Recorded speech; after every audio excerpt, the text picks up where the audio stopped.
Hannah, the one across, had some sweet fish, she said, for a snack too. So she just,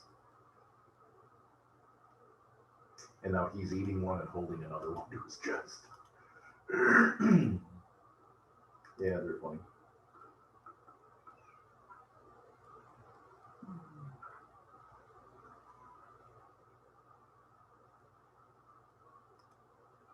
How much can they eat, little guys? I don't have my background here.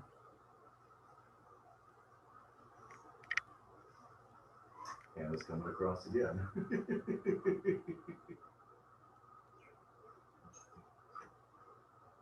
That's it. And you get fat again. So she said she's put her on a diet. Earlier, somewhere she said she lost some weight.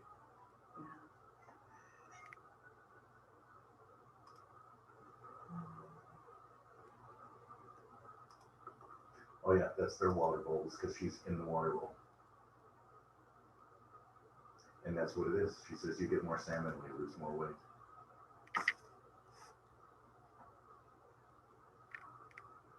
But the dry food is all carbs.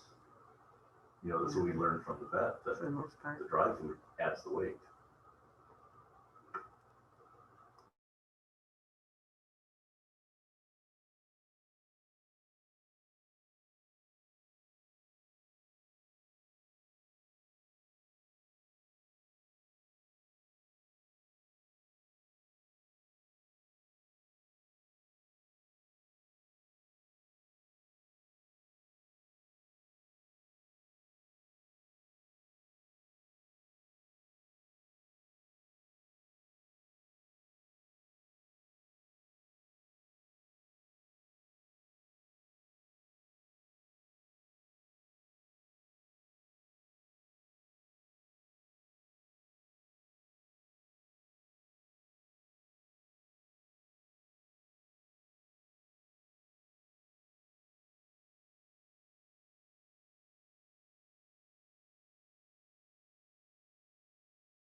Showing how to stop them from play lighting.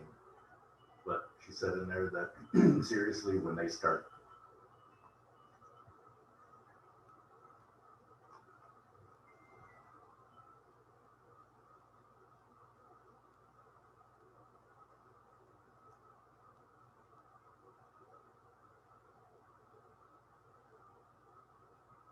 Welcome, Fort Pierce.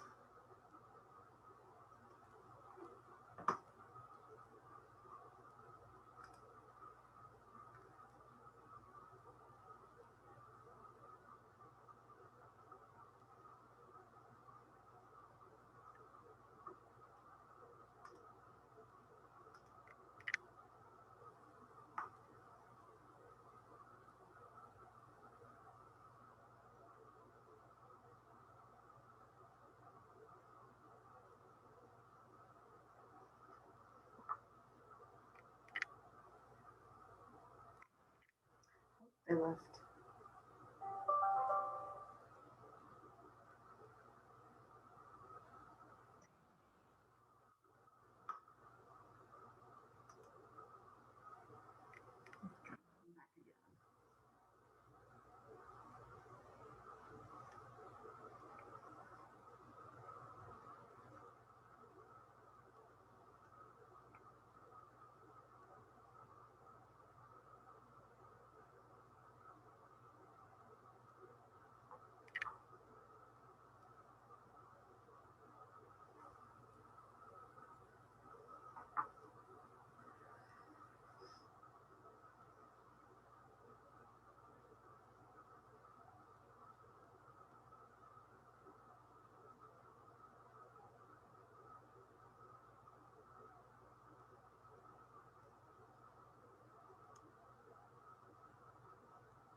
Hello, Pastor Campoli. How are you?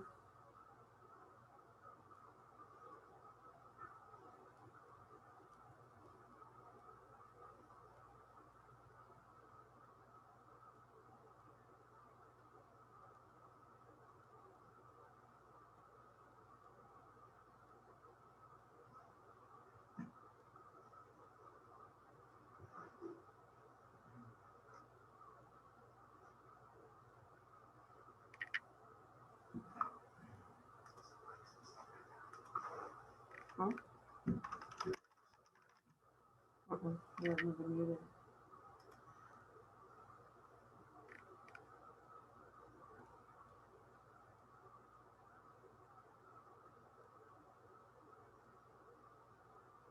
I don't know when Dr. Baker's going to show up.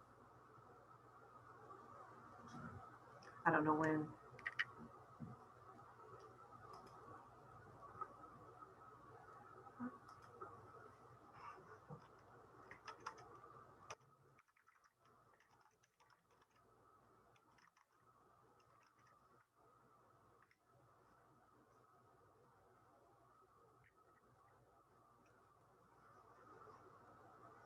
In Fort Pierce, can you hear me okay?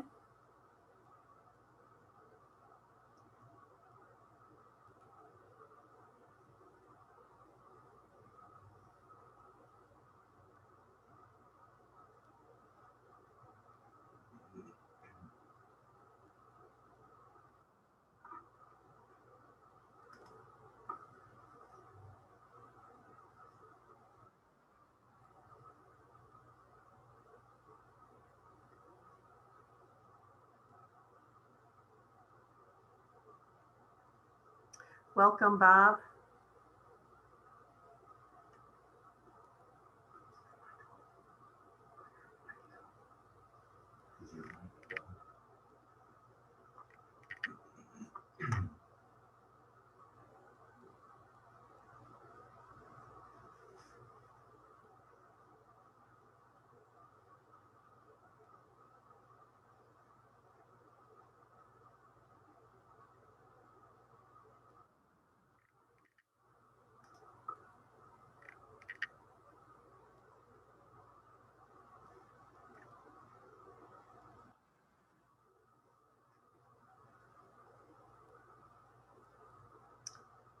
Thank you for joining us, Terry.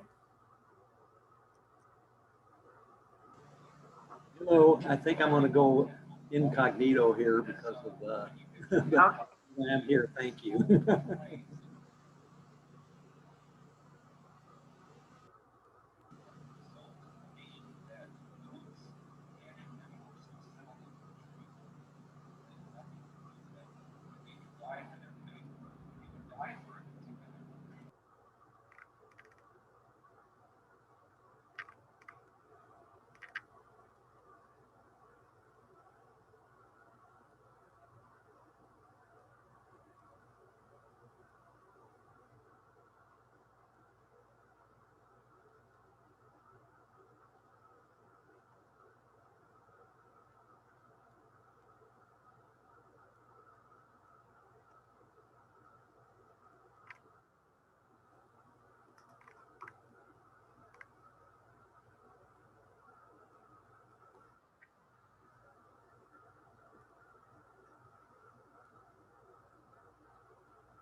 I don't know who the Lord is faithful, but very true. The Lord is faithful. Welcome.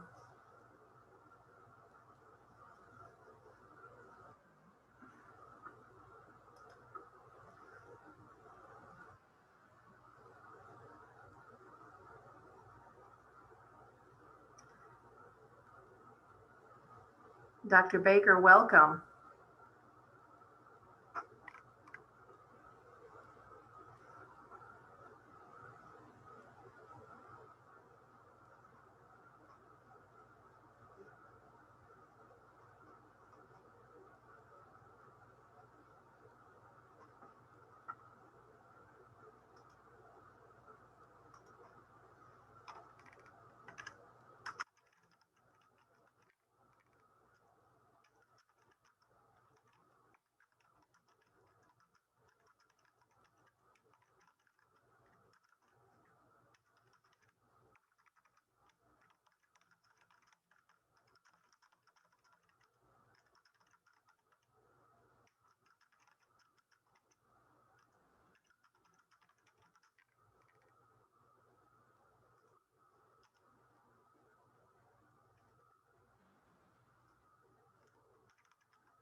Welcome.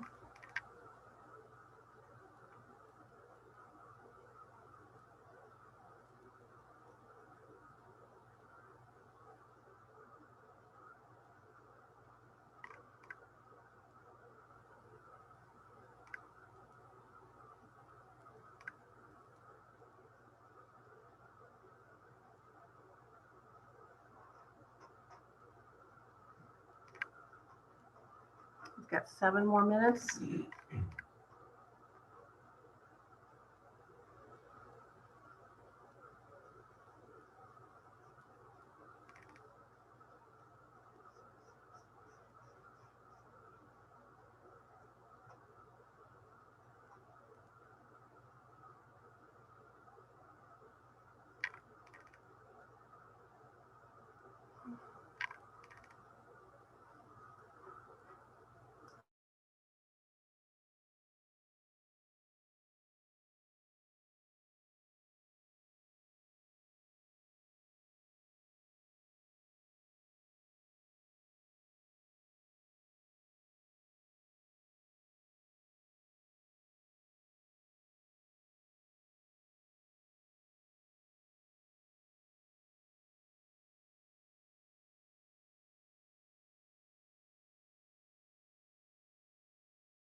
Welcome, welcome.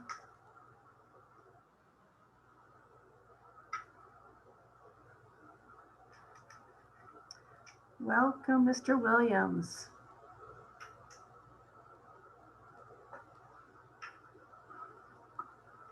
You're on mute right now if you're saying something to us.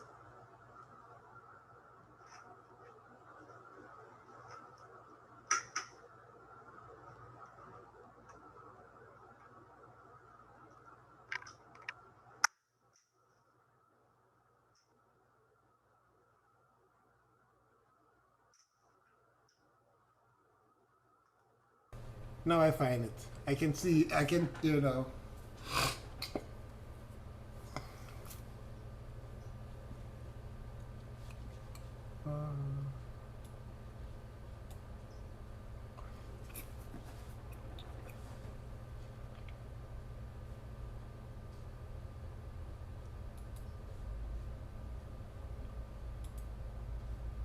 Dr. Benjamin Baker. Yeah.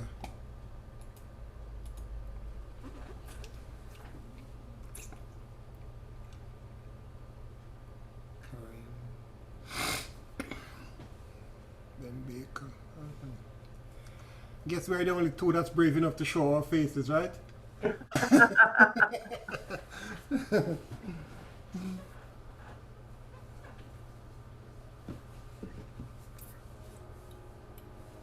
got a couple more minutes and then Dr. Baker will take over Okay. and share with us.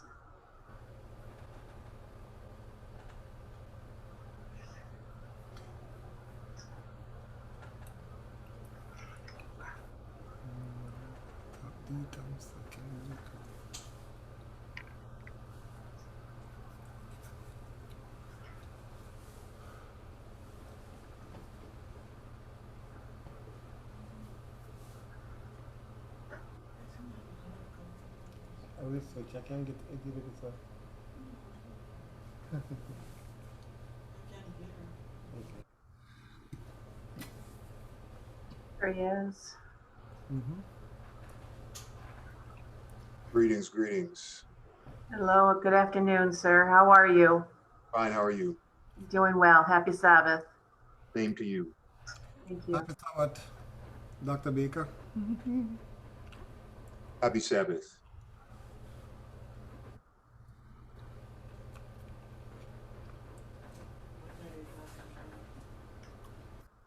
The real historic Adventism.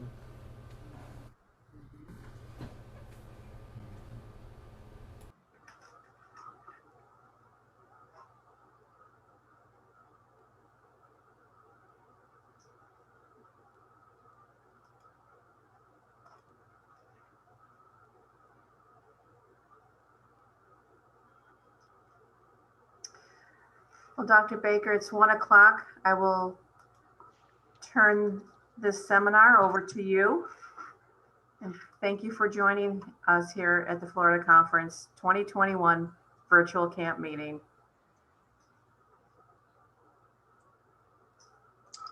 Thank you.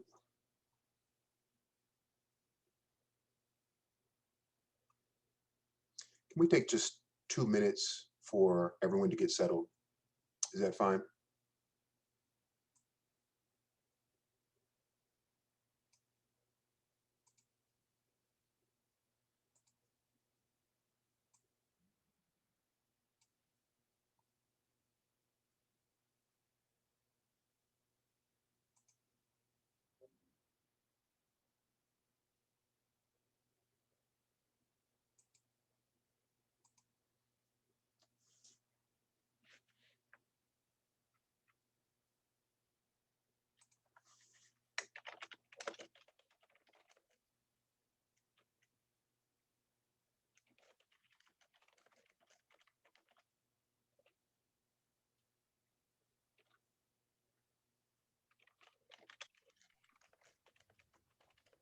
Ahí, disconnect already. Connecting. Let me see the sound here.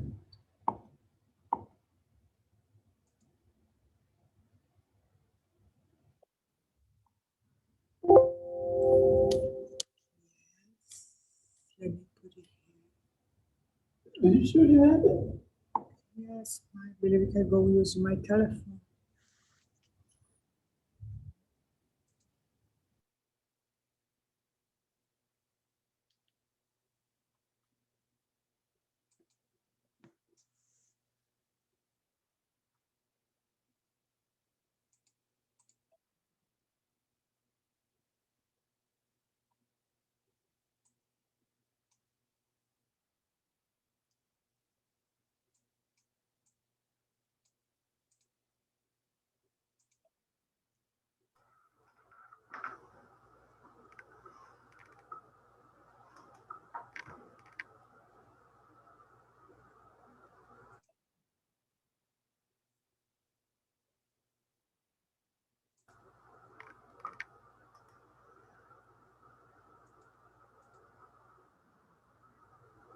We'll ask that everybody keeps their mics mute unless, Dr. Baker, you want to open it up for questions, then feel free to let everybody know.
Everyone, let's go ahead and begin. It is my extreme pleasure and privilege to be with you all on this lovely Sabbath day. I'm trying to kind of wait for everyone to pile in, because when someone comes in, I keep hearing the bell, doo-doo, doo-doo. And so if my talk is punctuated a little bit by that, please forgive me. But I'm sort of waiting for everybody to pile in, but we can go ahead and begin. If you have any questions, if you have any burning questions while I am presenting, I encourage you to interrupt me and go ahead and ask if you need some sort of a clarification. I think that we can hold the major questions for after the presentation, but if you need a clarification, please go ahead and unmute yourselves and ask me. We do history together. History is done together. And so whenever I give a presentation, I always encourage those who are so kind to listen to me to participate in Adventist history. As you know, historiography is really cobbled together from what remains, be it manuscripts, periodicals, images, diaries, minutes, media, whatever remains. So we need your help to do Adventist history. We need you to send us your funeral programs, probably not your funeral program, that may be sort of impossible, but send us funeral programs of people you know, diaries, scan and digitize images, share media. We want everyone to be involved because this is how we sort of resuscitate and resurrect the past. So this is very important. Right now, with the rise of the internet, there is also an efflorescence of Adventist historiography on the internet. Okay, so And you can find, if everyone can just mute yourselves, please. See, I don't know what they're gonna do. Let me go ahead and mute you. There you go. There is an efflorescence, a concomitant efflorescence of Adventist history on the internet. One manifestation of that is this site you see right here, blacksdahistory.org. Some people pronounce it blacksdahistory.org. I guess it's all about how you choose to pronounce it. But the Lord has blessed us to operate this website for a decade now. It recently got an overhaul. So I want to encourage all of you to visit this website. There is also the Encyclopedia of Seventh-day Adventists, which is now live. If you go ahead and type in Google Encyclopedia of Seventh-day Adventists, that is the church's first online reference work. And it is for you and by you. We had hundreds, maybe now thousands of authors contributing to it. And so if you go on the website and you see an article that maybe has some mistakes, you can write in to the Encyclopedia main office and we can get those corrected. And if you see an article that's missing, this is now the age where if you see something missing, you can not only say, well, no one's writing about this, but you can actually help write it and do it yourselves. Okay, so we encourage your full participation. There has been a democratization with the rise of the media of knowledge, with the rise of the internet, of media and knowledge in the hands of the people. And so this is a manifestation of that. Of course, there is the Adventist Digital Library. I'm just giving you sources because I never just want to talk about history. I want to give you sources where you can go and learn of our history for yourselves. You can share our history with your children, with your friends, with your grandchildren, with your family, what have you. And so these are the resources that are here for you. There is the Adventist Digital Library. There is the General Conference Archives or Adventist Archives. These are all sites that you can go to and learn about our history for yourself. Along with the blacksdahistory.org website, there is the accompanying YouTube channel. So please just go ahead and go there. Go ahead and go to your YouTube app, which I don't know, is that app active on Sabbath or what?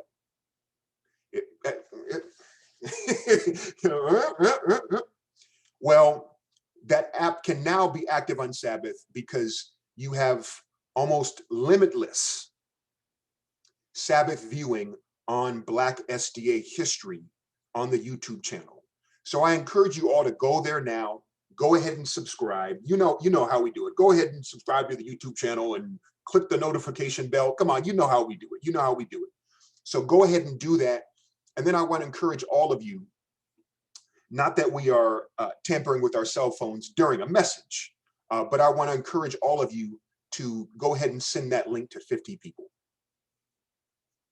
Okay, so go ahead on the YouTube channel because we really want to promote Adventist media. We really want to promote Adventist media. So go ahead and go to Black SDA History on YouTube and go ahead and send that to 50 of your friends and ask them to subscribe. Sister Hanky, we now have all sorts of videos on this channel. Most of them focus on Black SDA history, but some of them are just general, like I just did a video on the marriage of James and Ellen White, which you'll be very interested in, especially during COVID-19. I noticed that a lot of Adventist couples were near killing each other. I'm sorry, folks, I'm just putting it out there during COVID-19, okay? The quarantine revealed some fissures in the marriage. And so I made the video about James and Ellen White and their separation, just to give some hope and guidance. There's another video on Ellen White's depression. And once again, this is very exigent during COVID-19, because so many, they say, there's a rise in depression. Okay, so all of these videos have a purpose, and we see Ellen White saying things like, I don't want to continue living, you know, it will be better to be dead, things like that. So go ahead and watch that video. Go ahead and watch that video and fact check me. Everything I say can be found on egwwritings.org. They have now released all of Ellen White's writings at the centenary of her death in 2015. All of her writings were released, egwwritings.org. So go ahead and go there and you can find it. And then we have some fun videos, like 100 famous Black Adventists, and President Barack Obama and Seventh-day Adventists. Barack Obama's grandfather was a Seventh-day Adventist for a short period of time. Malcolm X and Seventh-day Adventists. So we have some fun videos, and we really highlight Black Adventist women, which is an underreported, under-talked about aspect of our history. Not only Black Adventist women, but women as a whole. I recall when I was working the General Conference archives, sometimes we would spend 3 and 4 hours just to find the name of a woman, the name of a missionary's wife, because even in her obit, it would say Mrs. Walford Williams or Sister Walford Williams. Sorry, Brother Williams, I'm just using you as an example because I can see your thumbnail there. Even in her obituary, it would not even give her first name, even in her obituary. So we are explicitly and intentionally highlighting Adventist women. Of course, Black Adventist women in particular are intersectional figures. We use that term intersectional simply to say that they were of the wrong color, quote unquote, they were Black. They were of the wrong gender, quote unquote, they were women, and they were of the wrong religion. They were Seventh-day Adventists. And yet they still persevered and overcame those odds and did God's work. So we want to encourage all of you to support Adventist history on the web. With that said, you know, I grew up listening to my dad preach, listening to everyone else preach. And Brother Williams, I would often say they're spending 10, 15, 20 minutes. Sometimes my dad would spend 20 minutes on the introduction. And then you say, okay, my sermon is, my text is, I was like, that was a 15-minute introduction, but now I find myself doing that. And so, yeah, we haven't even started yet. But hopefully it is a productive introduction. We want to talk about today the real historic Adventism. I don't know what it was like when you all were growing up, but even when I was growing up, which I could probably consider like a postmodern Adventist period, there was the lingering rhetoric of, we need to get back to historic Adventism. Things were better back then. We need to return to how we used to do things back in the pioneer days. Go ahead and give me a thumbs up if you heard that before. Go ahead and give me a thumbs up. Go ahead and give me a thumbs up on your, some of y'all are like, how do I do that? It's someone tell them how to do it. It's you choose a reaction. Okay, I'm seeing some now. Yeah, you choose a reaction on your Zoom. Okay, I'm seeing some thumbs up. We need to get back to the way it was. The cult of nostalgia. the cult of nostalgia, of Make America Great Again. If you want to get political, okay, the cult of nostalgia and the cult of how things used to be. So that is rampant in Adventism.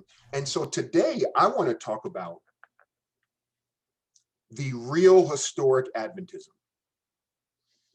And you can guess, perhaps since I'm Black, that I'm going to talk about it vis-a-vis race. Okay, yes, I'm unashamedly going to talk about race this morning. Unashamedly going to talk about race this morning. And I want you to tune in. The real historic Adventism. Let's go. Oh, by the way, this is a picture of the Western Health Reform Institute. I believe it's late 1860s. And you can see some early Adventists there. I think that this image is really cool because you see, can you all see my mouse? Can you see my pointer? This is James and Ellen White right here. And there's a Black person right behind James White. I wish I could zoom in for you. There's a Black person right behind James White, and there are Black people scattered throughout the crowd. This is John Harvey Kellogg, a very young John Harvey Kellogg right here. There are some Black people on the roof. That is a health hazard that we can't do anymore, folks. So I need to give like a physician's disclaimer right now. Nothing on these slides you are encouraged to do at your home. Okay, so let's just protect ourselves against lawsuits. All right. This is the latest research. The latest research, you have people who are doing Millerite history, Adventist history, Kevin Burton, Doug Morgan, DeWitt Williams, Stanley Hickerson, and others. You name it, folks. You name it. We are on the job. And if everyone can please mute your microphones. We are on the job. We are doing Adventist history, and we are making new discoveries, not every day, but probably every couple of weeks. It is an exciting time in Adventist historiography. If any young person is listening right now, I want to encourage you to grow up to be an Adventist historian. That's probably never been said before. Okay? But I'm saying it. I want you to encourage your young people to grow up to be Adventist historians because we need them. Anyhow, this is a slide of Black Millerites that we know of. Black Millerites that we know of and that we have images of. Now, we have discovered, found hundreds, thousands of Black Millerites. But these are some of the ones that we have images of. Of course, during the Millerite period, there was no photography. I think what daguerreotypes, ambrotypes came around in the 1850s. So in the Millerite period, there were only paintings and drawings and renderings. But you can see some of the Black Millerites that we have compiled here and that we have images of, some of them in later life. My point here is that the Millerite movement was fully interracial. And I will talk more about that later. But Black Millerites saw in the Millerite doctrine a real hope juxtaposed against the bleak and dire racial situation in the United States.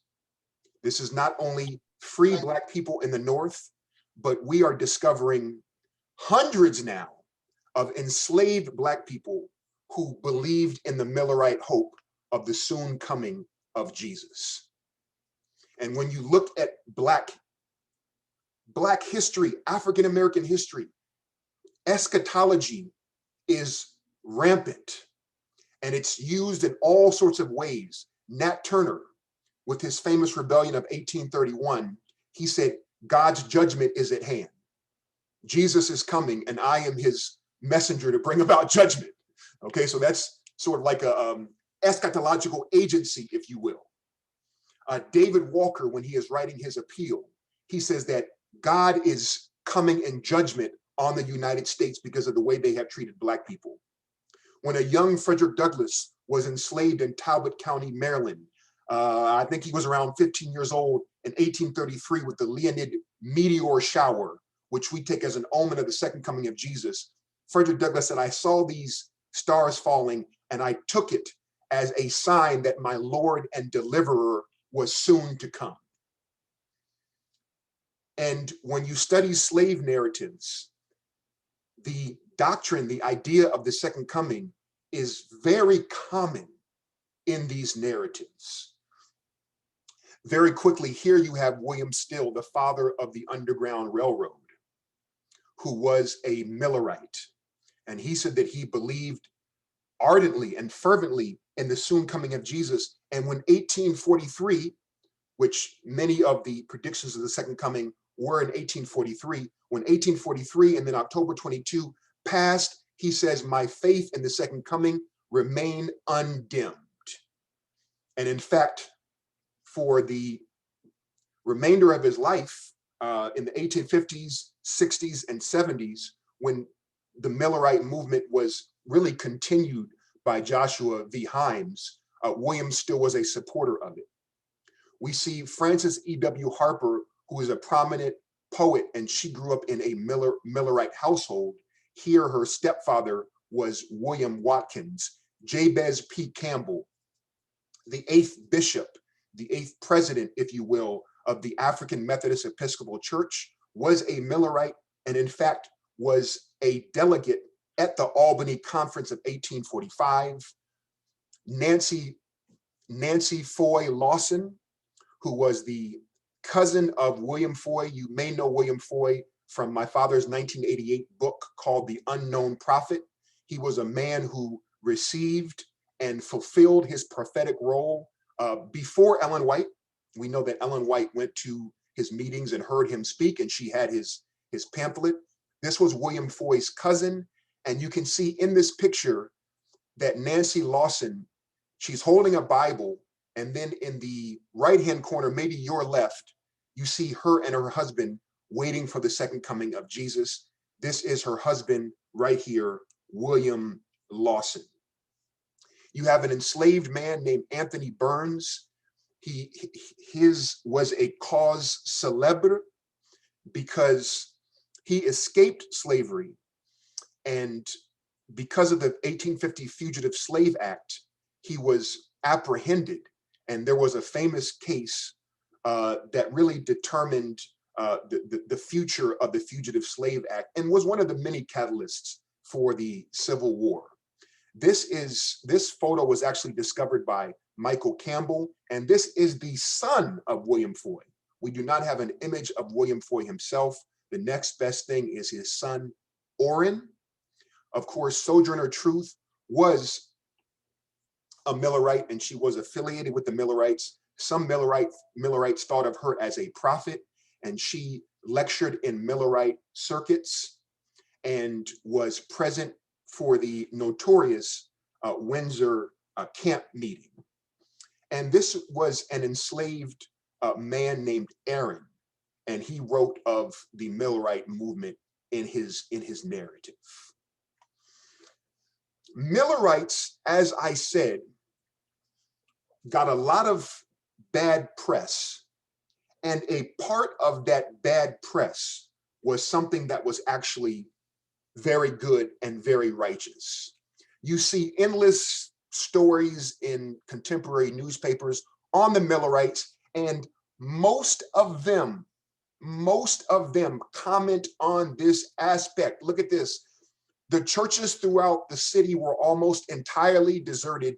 So eager were all to hear the doctrines held by Miller and his followers expounded. Among the vast assembly in the great tent, we notice people of every profession and class of society, the high, the low, the rich, the poor, the aristocrat, the democrat, preachers, saints and sinners, men, women, and children, white, and black, all crowded and jammed together and almost suffocated with the dust, heat, and smoke.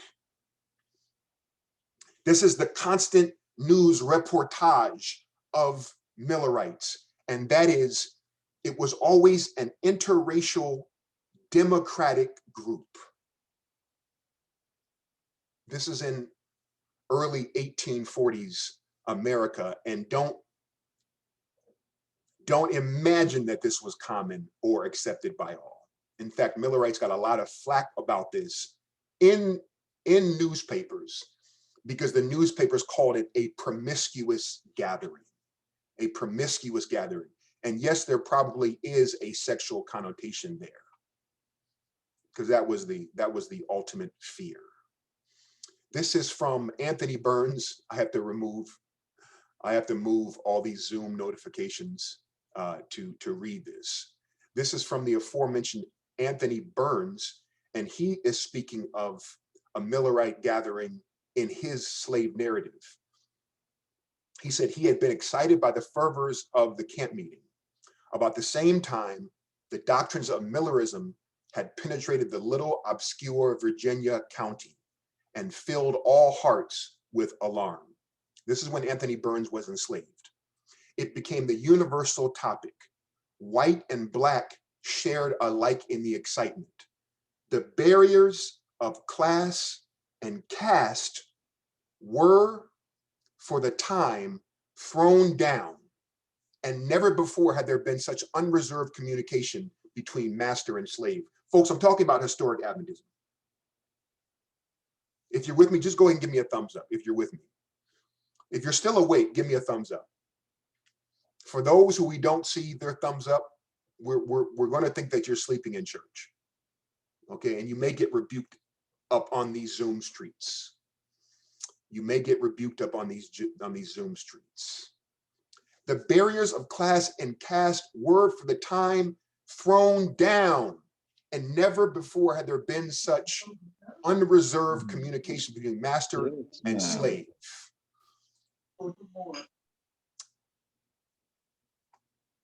Look at this. This is from a Millerite minister named Enoch Jacobs. Enoch Jacobs writes a couple of weeks before the Great Disappointment, and he's preaching in Louisville, Kentucky. So this is slave territory. Among the hundreds in Louisville that have embraced the glorious doctrine of Christ's advent at the door may be found persons of all classes and all denominations. The slaves, with one consent, receive it as a welcome message. They have learned to sing, "Our deliverer, he will come." The most of them can read, and we liberally supplied them with tracts and books. A Baptist preacher of superior talents, recently from Virginia, attended the lectures, searched his Bible, and on his bended knees embraced the glorious truth. Now, what did this Baptist preacher do? He's white. When he made it known to his friends, they disowned him. But nothing daunted, he has gone forth to proclaim, "Behold, he cometh." Preparatory to going forth, he chose a last of God's appointment and freed his slaves, 4 in number. Very interesting. We're talking about historic Adventism. So he learns about the soon coming of Jesus, and what does he do? Almost reflexively, almost intuitively, he frees his slaves when he hears of the Advent doctrine. And we know that in this truth that we hold, in this blessed hope that we hold, is the inherent liberating quality of the Advent. The inherent liberating quality of the Advent. And this is certainly present in the Millerite movement. Let's go on to early Adventism. As we know, I don't really call early Adventism a continuation of the Millerite movement, but there is continuity there. There is continuity there. The period from 1845 to 1860, around the time Adventists chose the name Seventh-day Adventists, and then the subsequent organization of May 2021, 1863, is called the Sabbatarian Adventist period. But we'll just call them Seventh-day Adventists. Now we have discovered not many, but some precious images of early Black Seventh-day Adventists. What do you all say? Early Black Seventh-day Adventists. One of the things that you'll find about doing history is that it always helps to have images. It always helps to have images. So you can actually see the people, and I think that images create an emotional connection. They are very prevalent with pathos. And so you can see some early Black Adventists, and I think that only recently did many of these pictures come to light. We have the Hardy family. We have the son of Eliza and Henrietta Platt. We have this is a depiction of John West over in the corner. He was captive. He was a Black captive who was purchased by Gerrit Smith. He was a famous abolitionist who kept the seventh-day Sabbath. And John West, his name was John West, they called him the Dominie or the minister. He suffered from kyphosis, which is the hunchback's disease, they called it. And he became one of the first ordained Black Seventh-day Adventist ministers. Okay, we see the Menacee family. So these are some of the early Black Adventists that we now have images of, and I think that it is wonderful. So early Adventism, like the Millerite movement, was racially inclusive, and this was during a time in which it wasn't always verboten, but it was certainly not the norm for congregations to be racially inclusive. Think about this time period. This is the time period, 1845 to 1860, where entire denominations are splitting, are being bifurcated because of the issue of chattel slavery. That's right. Some churches, Methodists, Baptists, others, are actually splitting because some think that slavery should continue and some say that it should end. So this is a time in which Adventists are racially integrated. I know you've all heard about how Adventists practice Jim Crow, Adventists practice segregation. That is later on with the Southern expansion, with the expansion into the American South. At this time, for our purposes here, the real historic Adventism, this is a time where Adventist congregations are racially integrated. And in fact, the Adventist church is so outspoken on racial integration and racial equity that the Adventist Review, the Review and Herald periodical, is prohibited from being distributed in the South. It cannot be shared by mail carriers in the South and go to post offices in the South.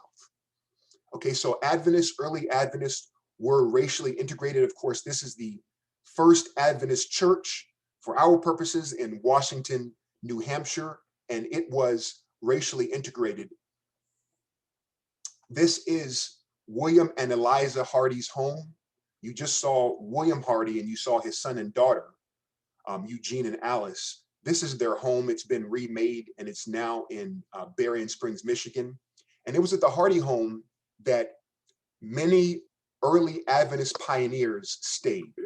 So William and Eliza Hardy are early Black Adventists, and James and Ellen White stayed at their home. John Loughborough stayed at their home. John Byington, the first General Conference president, stayed at their home. So not only were they racially integrated within churches, but they were even overnighting at each other's homes. And there are other Blacks that Loughborough and Byington and the Whites stayed at. I'm thinking of Henrietta and Elias Platt. James and Ellen White stayed at their house in Bath, New York. So the Adventists were a racially inclusive community, and as discovered by the late great Stanley Hickerson, there was an early Adventist minister named Eri Barr. Eri Barr, E-R-I, his middle initial was L. We don't know what his middle name was. His middle initial was L, and then Barr, B-A-R-R, and he was an early Adventist leader. We see Barr taking part and leading in early general conferences. Now, these weren't the big sessions that we have now. They were smaller general conference sessions, meetings, to plan and execute the work in a given area. But Barr was leading and chairing these general conference sessions in different parts of New England and the Northeast. Barr was also ordaining ministers. We know that he ordained A.C. Bordeaux and others. So historic Adventism has Black people leading the movement. Okay, I'm not saying that Barr was the leader. He was one of the leaders. Ellen White says that Ellen White saw and visioned that he was a man to be depended on. And she and James put their imprimatur on his ministry. He had some difficulties later, but throughout most of his ministry, they supported Eri Barr. And this is really exceptional because this is a Black man engaged in interracial leadership in the 1850s. And of course, you know that this really wouldn't occur again really until the fin de siècle, the turn of the century, and even beyond that, because of the Jim Crow policies that just clobbered Adventism. But we're talking about historic Adventism here, and there were Black leaders who led an interracial Adventism. The real historic Adventism featured Adventist leaders, Adventist co-founders who were outspoken on issues of racial equality, issues of racial justice. Here we have the co-founder of Adventism. George Knight calls Joseph Bates the real founder of Adventism. I don't know about that. I think that definitely the founders of Adventism must include James and Ellen White. But there's a strong case that Joseph Bates was one of the main founders. We see them as three. Joseph Bates was engaged wholeheartedly with the abolitionist movement, with the anti-slavery effort in the United States. He circulated petitions for the eradication of the gag laws that forbade discussion of slavery in Congress, and his petitions went to Congress, in fact, and not only the Congress in DC, but the Congress in Massachusetts. The protestation that Texas and Florida be admitted into the Union as slave states. Bates tried to stop the imbalance of power moving toward the slave interests, the abolition of the interstate slave trade, the extinction of slavery in the District of Columbia, recognition of the independence of Haiti. If you know the history there, it took a while for the United States to acknowledge Haiti as a legitimate state because of, to put it frankly, racism. That Jim Crow segregation laws be eliminated in England, and he signed a petition to overturn interracial marriage prohibition in Massachusetts. This is Joseph Bates, and this is only one aspect of his anti-slavery efforts. He helped found anti-slavery societies. He served as the president of some of them. And of course, he was outspoken in pen and voice against the slave system. This is the co-founder of Seventh-day Adventism. So we're talking about the real historic Adventism today. Joseph Bates was vehement. He was emphatic in his indictment of the United States of America for the grave sin of chattel slavery. And one time it's like he's writing and it's like he spat this boasted land of liberty, boasted this heaven daring, soul destroying, slave holding, neighbor murdering country. There's a lot in that. There's a lot in that. And you can see him just writing. It's like he's writing, but he's like spitting it out. And early Adventists were ardent critics of the United States and its claims. You are claiming to be a beacon of democracy. You are claiming that we hold these truths to be self-evident, that all men are created equal and endowed by their creator with certain inalienable rights, among them which are life, liberty, and the pursuit of happiness. But you are enslaving millions of people. You are wiping out Native Americans. You are annexing all the territory without regard for life or limb. Early Adventists were very outspoken on the United States and its beast-like ways. And I use these terms advisedly. The first General Conference presidents, this is very interesting to me when you look at the record on race relations of the early General Conference presidents. Those three pictures on top are of the first General Conference president, John Byington. And John Byington was a very active abolitionist. It is now basically proven that he operated an underground railroad station in his home in Bucksbridge, New York. Of course, that is a hard thing to prove because the whole point of having an underground railroad station was that it was not known. If you lived in a community, even an abolitionist community, you didn't want to make that known because there may be a traitor who wants to turn you in for aiding and abetting fugitive slaves so that they can get money. And so this was always a perilous thing. So you really didn't write about it. You didn't advertise it. You really didn't even mention it in your diaries. But thanks to the good work of Brian Strayer and others, we have found some strong clues that John Byington did operate, the first General Conference president, did operate an underground railroad station on his property. And it is without a doubt that his brother Anson operated an underground railroad station. We have George Butler, the fourth or fifth General Conference president. His father, Ezra Pitt Butler, who was a one-time governor, one of the more legendary governors of Vermont, he operated an underground railroad station in his home. That is, he aided and helped fugitive blacks to escape, help them on their way. And so George Butler grew up in a home that harbored escaped black people. We have George Irwin. George Irwin right there is the General Conference president who looks black, actually. I'm circling him with my pointer. And before he became an Adventist, he served in the Civil War.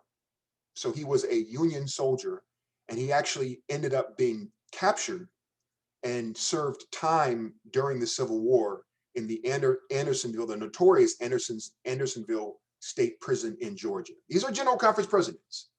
These are General Conference presidents all. So we're talking about historic Adventism. So consider the early General Conference presidents and the sort of skin they had in the fight against white supremacy in America. And then you have James White, really the first General Conference president. He was elected first, and he was president for a couple of minutes, I guess. But definitely he was the second General Conference president. And James White really, I think, led the church in anti-slavery. He led the church to be abolitionists and to inveigh against the racial corruption of America. So these are the earliest General Conference presidents. Another General Conference president, early General Conference president, or one of the more legendary ones, was John Nevins Andrews. You may know him as the namesake of Andrews University. You may know him as the first overseas missionary, but he was also a General Conference president, the president of the church. And Andrews was one of our greatest theologians and biblical expositors. And he wrote that the Protestant church at the present time holds many 100,000 slaves, nor is the fact to be disguised that the professed church is now the right arm of the slave power. This great fact identifies the Protestant church as a part of Babylon with absolute certainty. So many times we think that the identification of Babylon was only about, did the Protestant churches accept Millerites or not? But it becomes clear when you look at our early writings that the identification of Babylon, one of the main things that identified Babylon was that Babylon supported American slavery. And there's that famous verse in Revelation 18 where it lists all of the wares of Babylon, which denotes, I think, well, that Babylon would be a capitalistic system, or at least they would be tied to getting capital, and the morals and principles would fly out the window with that myopia on consumerism.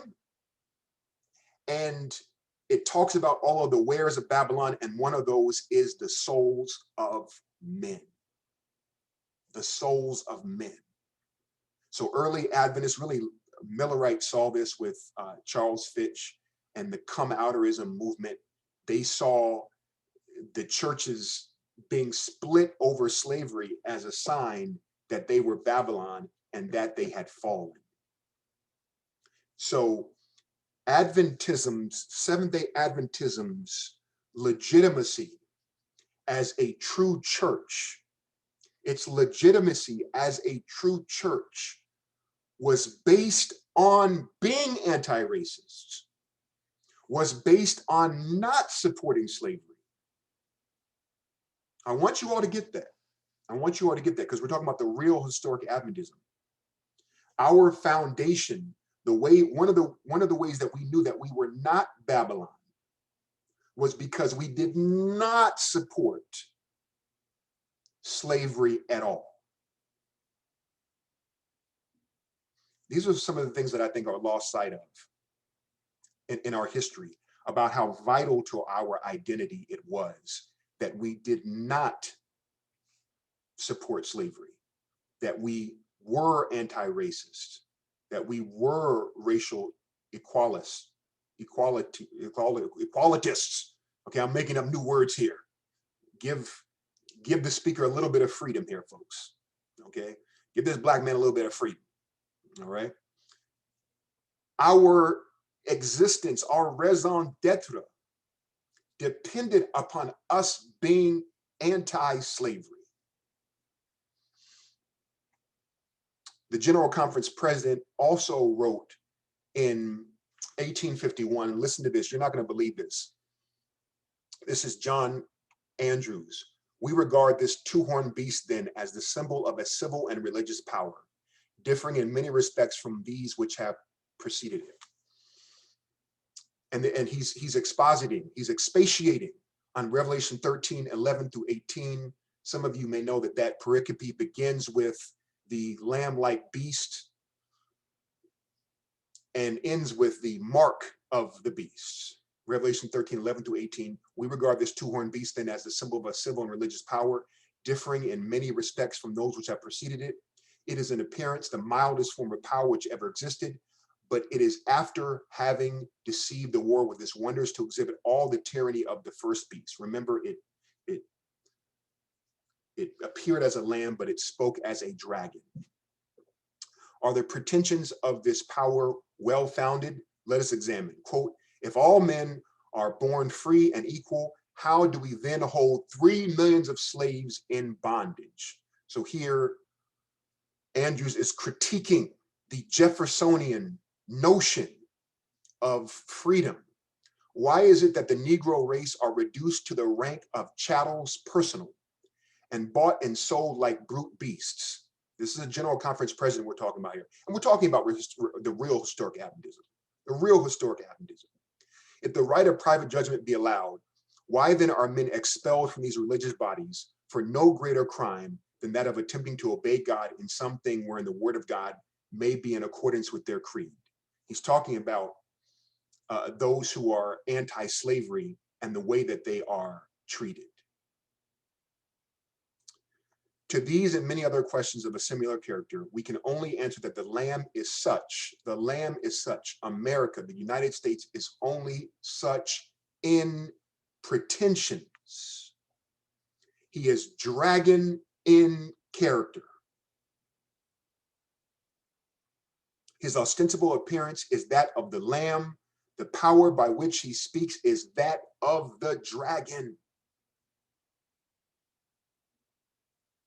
The true kingdom of the Lamb, the King of Kings, is not set up on the earth until the wicked are destroyed out of it.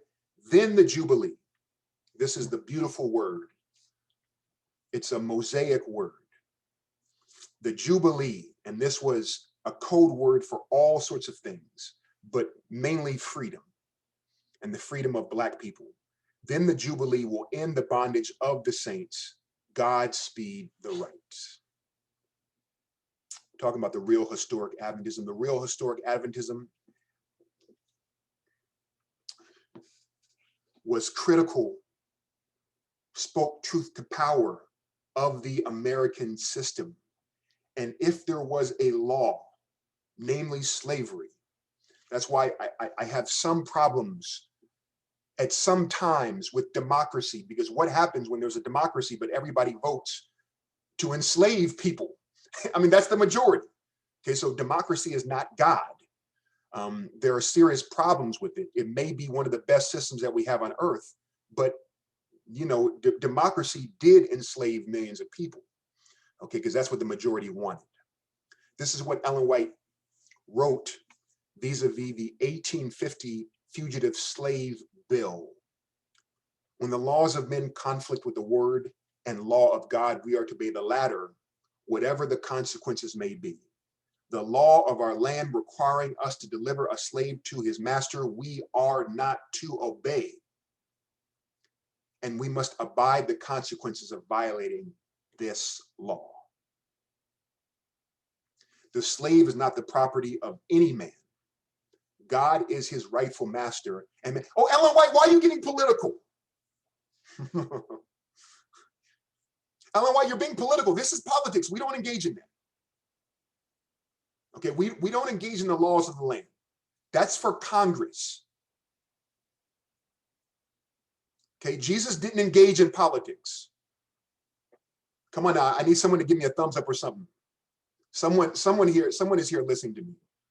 It feels like I'm talking to myself here. Jesus didn't engage in politics. Stop, Ellen White. What are you talking about, the laws of the land? We're Adventists. We're not engaged in politics. That's for Congress. Don't say anything against the laws. We are anti-political.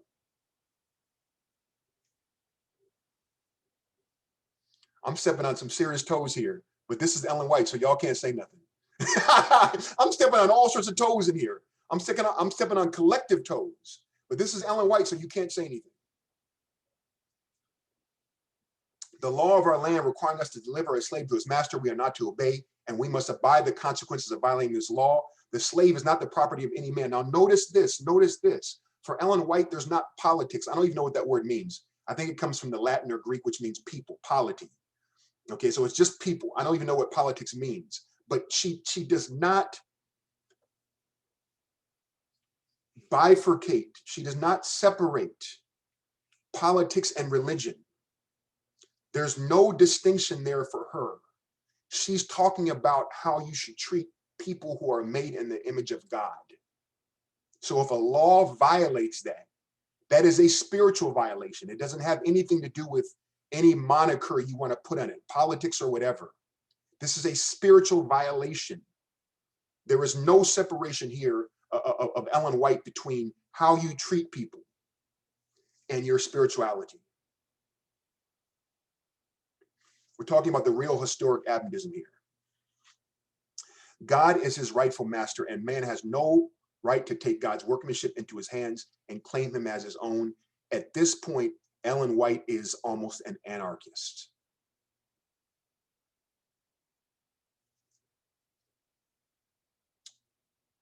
When a law of the land goes against the law of God, we are not to obey that law. Look at this. Look at this. Look at this. We're talking about early Adventism. We're talking about early Adventism. In 1862, Ellen White wrote to Alexander Ross, and this is, of course, as the Civil War is gaining steam.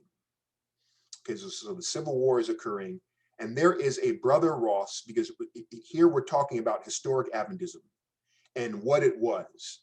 And I just posited that our very existence depended upon being anti-racist.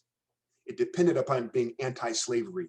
That is, when we identified ourselves, when we said that come out of Babylon and come to us, that our identity was in not being Babylon. So part of our identity was in not being racist, was in not giving into the racist system. I hope that makes sense. And I think that Ellen White's letter to a man named Alexander Ross from Oswego, New York, who supported the Confederacy, will really bring this home. What did Ellen White say to the man who supported the Confederacy? And I know that I'm running out of time, but I'm wrapping up. As the old preachers used to say, I'm wrapping up. 3 hours later, I'm wrapping up. Okay, the sun's going down and everything, Sabbath is over. I'm almost done. Okay, Satan was the first great leader of rebellion, and God is punishing the North that they have so long suffered to exist. The accursed sin of slavery, for in the sight of heaven, it is a sin of the darkest dye. God is not with the South, and he will punish them dreadfully in the end. I don't want to talk about the Confederate monuments. That's a whole different story, but think about the Confederate monuments in light of what Ellen White is saying. Satan is at the bottom of all rebellion. You, I saw, Brother R, have permitted your political feelings to destroy your judgment and love for the truth. It is eating out true godliness from your heart. You never have looked upon slavery in the right light, and your views of this matter have thrown you on the side of the rebellion, which Satan and his host have stirred up. Your views of slavery and the sacred important truths for this time cannot harmonize.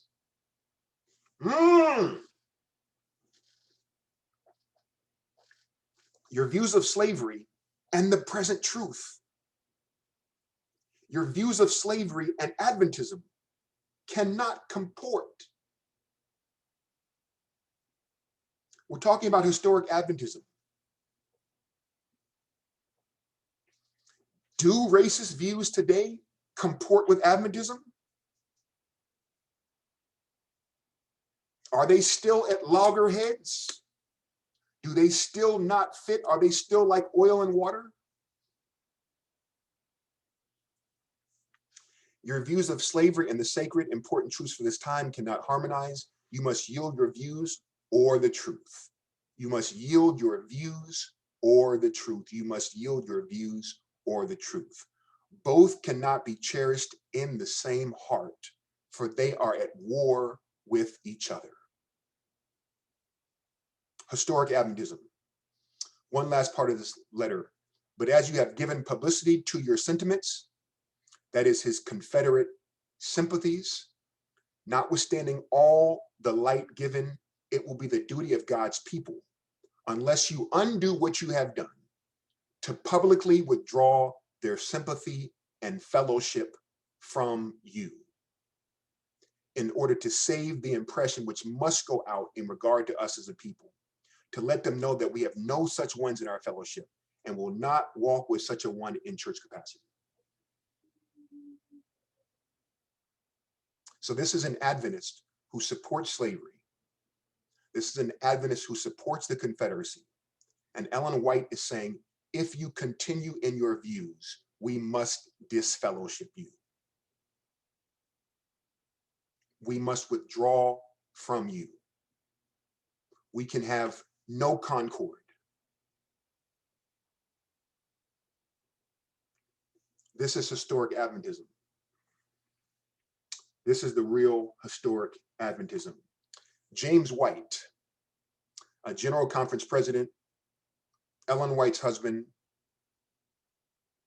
co-founder of the Seventh-day Adventist Church, wrote this as editor of the Review and Herald, Adventist Review. And this is, I believe, 1863. For the past 10 years, the Review has taught that the United States of America were a subject of prophecy, and that slavery is pointed out in the prophetic word as the darkest and most damning sin upon this nation. It has taught that heaven has wrath in store for the nation, which it would drink to the very dregs as due punishment for the sin of slavery. And the anti-slavery teachings of several of our publications, based upon certain prophecies, have been such that their circulation has been positively forbidden. You remember I mentioned this earlier? Their circulation has been positively forbidden in the slave states. Those of our people who voted at all at the last presidential election to a man. Sorry, folks, you remember that women didn't get the suffrage until 1920. Okay, so it was only men voting. Blacks couldn't vote. This is y'all's democracy. Okay, this is y'all's democracy. Okay, to a man. Those of our people who voted at all at the last presidential election to a man voted for Abraham Lincoln. And this is about the Union. This is about the North. This is about anti-Confederacy. This is about overthrowing slavery. This is what this is about. We know, look at this, people, look at this, people. And I will send this, this PowerPoint to Sister Levy. We know of not one man among Seventh-day Adventists, because you know his wife already rebuked Alexander Ross. So we really don't know what happened with him, but she had already rebuked him. So we know of not one man among Seventh-day Adventists who has the least sympathy for secession. Not one Seventh-day Adventist who has the least sympathy for slavery and the Confederacy.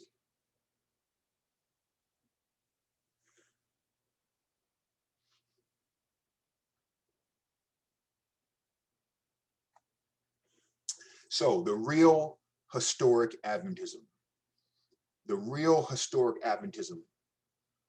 was racially inclusive and integrated. Racially inclusive and integrated. It was involved in anti-racist, however you want to phrase it, pro-equality, some like the term social justice, justice, however you want to say it, activism. Its leaders were activists and risked their neck, risked their standing to speak truth to power to what they considered a corrupt American government. They engaged in prophetic activism. That is, that they searched the Bible and they saw how racism would play a part in the last days. And they taught that this is not only, paper activism, as they say, but they preached this, they acted on it. They risked being at odds with the law for it. Pro-equality politics. That's that word again. To a man, we voted for Abraham Lincoln, and not one of us supports the Confederacy. Pro-racial equality politics. Racial equality, believing in racial equality, as a standard for church membership. Constructively critical of America. And finally, historic Adventism, no differentiation between spirituality, between your relationship with God and how you treat other people. No differentiation between your relationship with God and how you treat your fellow human beings. This is the real historic Adventism. Thank you all. Wow, wonderful, Dr. Baker. Thank you so much for sharing this with us. That was powerful.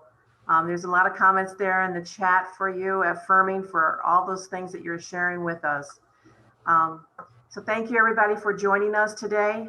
I know that you were blessed, and I just appreciate the time. And it's been a wonderful Sabbath. Let me close out with prayer, and then we hope to see you all back this evening at 7:30. So let us pray. Dear Heavenly Father, we thank you so much. We thank you so much for the words that Dr. Baker shared with us today, and help us to get back to the historic Adventism. Lord, I just ask you that we leave this seminar today changed a little bit, that we are more like you to the world. Thank you for each person here. I ask that you continue to bless them and their loved ones. Thank you so much for this Sabbath day and the blessings you have showered on us. Continue to be with us as we go our own ways. These things I ask in Jesus' precious name. Amen. I'll be blessed.